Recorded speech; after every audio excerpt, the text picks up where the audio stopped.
Have you ever wondered what the most advanced civilization would look like? What would their aims be? What would their goals be? What would they try to achieve? Would they try and help lesser civilizations also develop to their level? This is kind of an interesting idea to contemplate. And in Stanislaw Lem's Siberiad, he explores just such a scenario, but he does it in a very interesting way.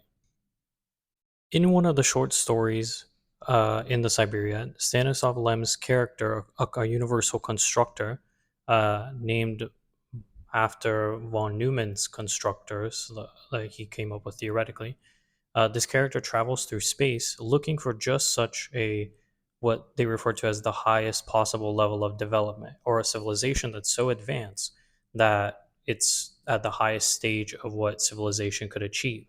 And this, of course, conjures up to mind certain sci-fi images from both books and novels of what this would look like. But I think Stanislav Lem's view on what this would look like is very unique, interesting, and also quite funny.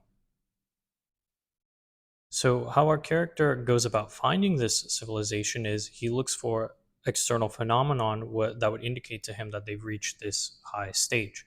And interesting enough, in the story, the character is looking through space and traveling through space in a spaceship when he sees a star in the shape of a cube.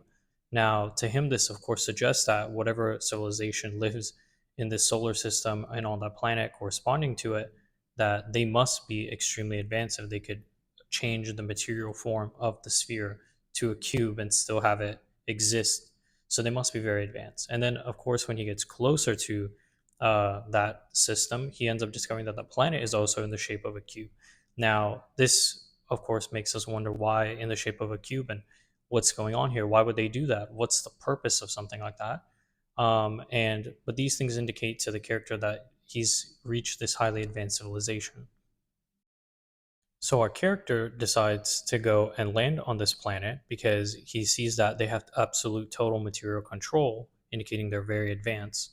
So he lands on the planet only to discover that it's mostly sand and there's only a couple of thousand of inhabitants.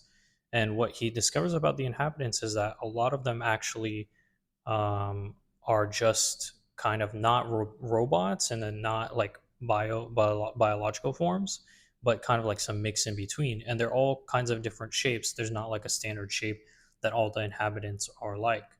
And also, the thing that he finds very strange and unsettling is that they're just sitting on the desert sand and kind of engaged in hedonistic, meaningless activities, like scratching their backs while sitting on the sand, just rubbing their stomach or staring off and not doing much. Basically, kind of just like lazing about. And this kind of strikes the constructor as odd, like as he was probably expecting something more from this highly advanced civilization. In any case, the image presented here is rather unflattering and strange. It's kind of interesting to think that a civilization so advanced would just be lazing about, sleeping about on the sand, engaging in frivolous, hedonistic activity. You would think that they would be building vast spires or towers, like trying to expand into space, trying to help other civilizations, trying to do basically more, engage in more, and do basically labor, be more active in the material world. But that's not what the constructor finds here. And this also draws an interesting parallel if you see in our own world, where let's say the extremely wealthy, their activities are also not really engaged in, let's say, vast amounts of labor. For the majority, a large part of them would probably just laze around and do nothing because they don't need to do anything. And this kind of hints to the thing that Stanislav Lem is pointing to at this stage too, is if a civilization was so advanced, maybe they're so advanced that they don't necessarily have to labor or do anything. They can just do nothing because they've reached such a high level. Um, how exactly this is happening and what's kind of the mysteries of this civilization, like he ends up exploring a little bit later. But for now, what ends up happening with our constructor is that he gets so upset by this view of what's going on here, as it was very far different from his expectations. What he ends up doing is when the sun goes down, he's so distraught that he goes around making a bunch of noise, just trying to get the attention of any of these kind of inhabitants and individuals. And they're very upset with him eventually because he's like jumping on them, pulling off their arms, which regrow, and all these other things. And the way they communicate with him is actually telepathically, telekinesis.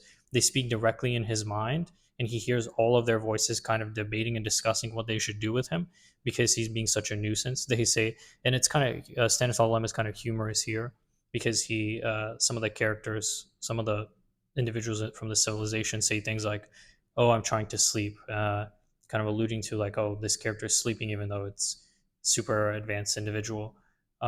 But anyways, they kind of just discuss what to do, and they end up deciding, "Oh, okay, let's get rid of this constructor."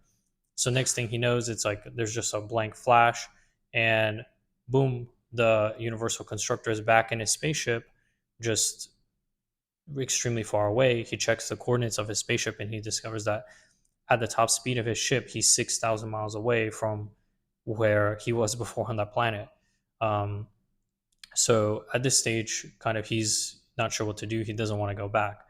But this kind of concludes part one of this short story by Stanislaw Lem. In the second stage, a lot of these questions get answered of why is this civilization seemingly just engaging in frivolity? What is their kind of is there a purpose? Is there a goal? Is there an aim? Why have they decided on this mode of being? Why have they decided on this way to live their lives?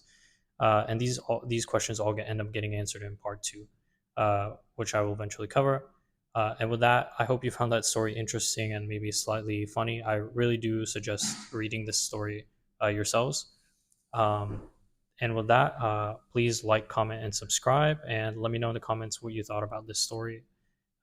Thank you so much for watching. Bye.